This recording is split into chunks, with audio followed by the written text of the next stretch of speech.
വണ്ടിപ്പെരിയാർ മഞ്ചുമല ജനവാസ മേഖലയിൽ കാട്ടാനയുടെ ആക്രമണത്തിൽ ഏക്കർ കണക്കിന് ഏലം കൃഷി നശിച്ചു. 2 മാസക്കാലമായി മേഖലയിൽ നാശം വിധിക്കുന്ന കാട്ടാനകളെ കാട്ടിലേക്ക് തുരത്താനുള്ള നടപടിയൊന്നും തന്നെ ആയിട്ടില്ല.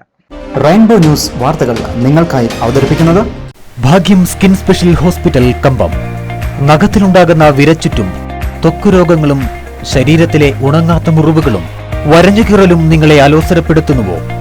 മുഖക്കുരുവും കറുത്തമറുകും മുടികൊഴിച്ചിലും വെള്ളപ്പാണ്ടും നിങ്ങളുടെ സൗന്ദര്യം കുറയ്ക്കുന്നുവോ?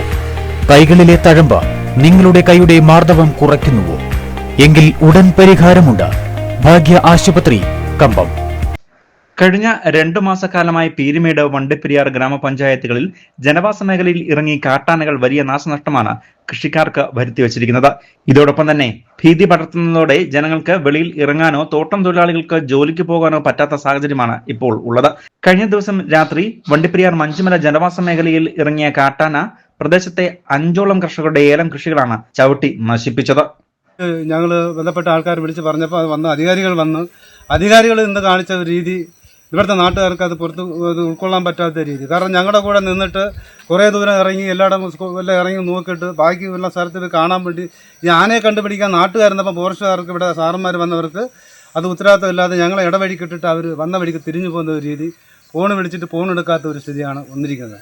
അതുകൊണ്ട് ഞങ്ങൾക്ക് പറയാനുള്ളത് പൊതുവിൽ ഈ നാട്ടുകാർ മുഴുവൻ പേരെ ഞങ്ങൾ ഇറക്കി ഞങ്ങൾക്കിത് അടിയന്തരമായ തീരുമാനം സർക്കാരായാലും ശരി ഫോറസ്റ്റ് ഡിപ്പാർട്ട്മെൻ്റ് ആയാലും എടുത്ത് തന്നില്ലെങ്കിൽ ജനങ്ങൾ നേരിട്ട് ഇതിനെ നേരിടാനുള്ള ഒരു തയ്യാറെടുപ്പ് ഞങ്ങൾ നടത്തുകയാണ്. ഞങ്ങൾക്ക് 2 ദിവസത്തേക്ക് അതിൻ്റെ തീരുമാനം ഞങ്ങൾക്ക് കിട്ടണം. ഞങ്ങൾക്ക് ബന്ധപ്പെട്ട പഞ്ചായത്ത് പ്രസിഡന്റ് വരെ ഇടപെട്ട കേസാണ്. പഞ്ചായത്ത് മെമ്പർമാരും പഞ്ചായത്ത് പ്രസിഡന്റും ഉൾപ്പെടെയുള്ള അധികാരികളെല്ലാം ഇതിൽ ബന്ധപ്പെട്ട് എല്ലാ വിഷയങ്ങളും കൃത്യമായിട്ട് ഇടപെടുന്നുണ്ട്. പക്ഷേ ഞങ്ങൾക്കൊരു പരിധിയുണ്ട്, പരിധി വിട്ട് ഞങ്ങൾക്ക് പോകാൻ പറ്റത്തില്ല. അപ്പോൾ അതുകൊണ്ട് ദയവായി ഇത് കേൾക്കുന്ന സർക്കാർ ഉദ്യോഗസ്ഥന്മാർ, അതായത് ഡിപ്പാർട്ട്മെൻറ്റിൽ ചേർന്നവരായാലും ശരി, മന്ത്രി ആയാലും ശരി, ആരായാലും ശരി, ഇത് കേട്ട് ഞങ്ങൾക്ക് അടിയന്തരമായിട്ടുള്ള തീരുമാനം എടുത്തു തരണം. ഞങ്ങളൊരു 100-200 കുടുംബത്തിൻ്റെ ഭാവി വെള്ളത്തിലാകുന്ന ഒരു രീതിയാണ് ഇവിടെ ഉണ്ടാകുന്നത്. തുടർന്ന് വനം വകുപ്പിൽ വിവരം അറിയിച്ചത് അനുസരിച്ച് RRT ടീം എത്തി രാജമുടി ഭാഗത്തേക്ക് തന്നെ കാട്ടാനയെ തുരത്തുകയും ചെയ്തിട്ടുണ്ട്. എന്നാൽ ജനവാസ മേഖലയിൽ നിന്നും ഇവയെ കാട്ടിലേക്ക് തുരത്തുന്നതിനാവശ്യമായ നടപടി ഒന്നും തന്നെ വിജയകരമാകുന്നില്ല.